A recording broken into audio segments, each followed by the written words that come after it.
Hello everyone, I am Sharad Kathod representing Weather Fighter Private Limited. आज जो थोड़ा syllabus देखने वाले वो related to waterproofing, flooring and protective coatings. जो हम लोग ये चीज़ों का सॉल्यूशंस देते हैं तो we must understand the substrate. तो वो सबस्टेट अंडरस्टैंड करने के लिए हमें थोड़ा बेसिक्स ऑफ कंक्रीट टेक्नोलॉजी समझ कर लेना चाहिए, so that we will covering today.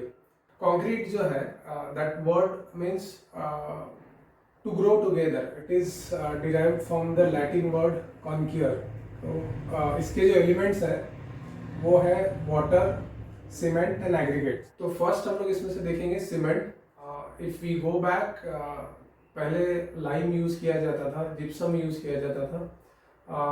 अगर उसके भी पहले हम लोग देखें तो काफ़ी अलग अलग टाइप के बाइंडर्स यूज किए जाते थे। पहले मिट्टी को भी एज अ बाइंडर यूज किया जाता था, ब्रिक्स के साथ अलग अलग टाइप की जो मिट्टी होती है उसको बाइंड करके कंस्ट्रक्ट किया जाता था।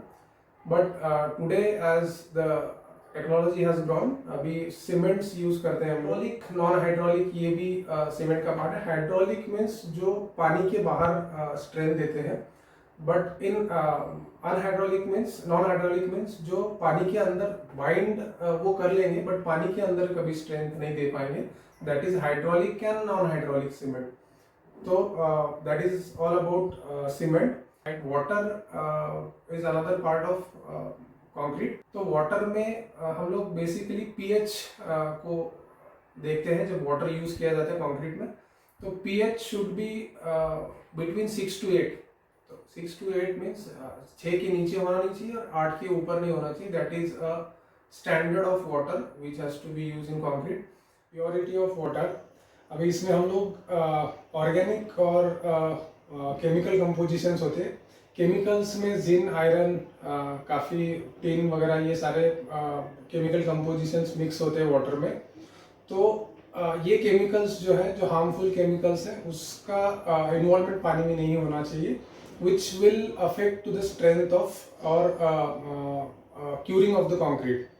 उसके बाद में ऑर्गेनिक में जैसे लीव्स है या तो फिर बाकी कोई ऑर्गेनिक पार्ट्स है वाटर में, तो that will also effect your strength and curing of concrete. तो ये चीज़ें हमें बेसिकली चेक करना चाहिए व्हाइल यूजिंग द वाटर। उसके बाद में आता है एग्रीगेट। एग्रीगेट में अलग अलग एग्रीगेट्स हैं। अभी ऑर्गेनिक एंड नॉन ऑर्गेनिक, मतलब ये उनके नेचुरल सोर्सेज के हिसाब से भी हम लोग उनको डिफाइन कर सकते हैं। Natural aggregate and artificial aggregate. Natural aggregate means stone हो गए जो रिवर स्टोन्स है, या तो फिर साइक्लोन के वजह से, या तो फिर अलग अलग जियोग्राफिकल चेंजेस की वजह से जो स्टोन्स नेचुरली अवेलेबल होते हैं, that is another aggregate. And artificial मतलब स्टोन को क्रश करते हैं या तो ब्रिक्स को क्रश करके जो पार्ट्स बनाते हैं, दैट इज आर्टिफिशियल एग्रीगेट। अभी इसके साइजेस के हिसाब से भी एग्रीगेट्स को डिफाइन किया जा सकता है। दैट मीन्स राउंड शेप के एग्रीगेट होते हैं, फ्लेकी शेप के एग्रीगेट्स होते हैं, उसके बाद में रेक्टेंगुलर एग्रीगेट होते हैं। तो उस हिसाब से उसके स्ट्रेंथ्स डिफाइन होते हैं। फॉर एग्जांपल हम लोग अगर राउंड एग्रीगेट का बात करते हैं, तो राउंड एग्रीगेट किसी भी कंक्रीट के साथ या तो स्टील के साथ उसका वर्केबिलिटी अच्छा होगा, बट फ्लेकी होगा, जिसका शेप अनइवन होगा, ऑड शेप होगा, तो that will give a strength. तो वो किस हिसाब से हमें कंक्रीट करना है या तो किस हिसाब से हमें कंक्रीट कास्ट करना है, उस हिसाब से हम लोग कंक्रीट के जो एग्रीगेट है वो डिसाइड करेंगे कि फ्लेकी लेना है, राउंड शेप लेना है। उसके साइजेस भी हमारे स्टील के कास्टिंग के हिसाब से होना चाहिए। Then the major part in concrete technology is admixture. तो एडमिक्सचर्स जो होते हैं वो अलग अलग यूज से यूज किया जाता है। कभी उसका वर्केबिलिटी के लिए यूज हो सकता है, उसके बाद में उसका एक्सीलरेट मतलब स्पीड बढ़ाने के लिए यूज हो सकता है, तो कभी उसको वाटर रिडक्शंस के लिए यूज हो जाता है। तो उसमें हम लोग जो यूज करते हैं वो हम लोग मेजर पार्ट्स उसमें देखते हैं। First is plasticisers. तो प्लास्टिसाइजर्स मतलब हमें पानी का अगर कंटेंट कम करना है कंक्रीट में to increase the strength of concrete, तो दैट इज अ प्लास्टिसाइजर। उसमें 15% ऑफ वाटर हम लोग रिड्यूस कर सकते हैं। Then it comes to super plasticizer. Super plasticizers में up to 30% we can reduce the water. Then retarders है, रिटार्डर्स को यूज कर सकते थे वो to slow down the chemical processes.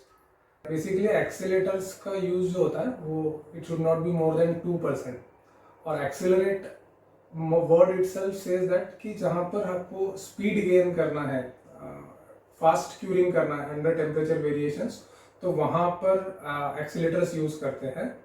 Then comes to air entering admixtures. तो basically ये जहाँ पर हाई टेम्परेचर वेरिएशन होता है, फ्रीज थॉ इफेक्ट होता है, मतलब अगर लो टेम्परेचर्स है तो क्रैक्स और वॉइड्स में जब फ्रीजिंग हो जाता है and after change in temperature वो ब्लीडिंग हो जाता है। To control this process air entering admixtures use किए जाते हैं। Now further details we will see in next video.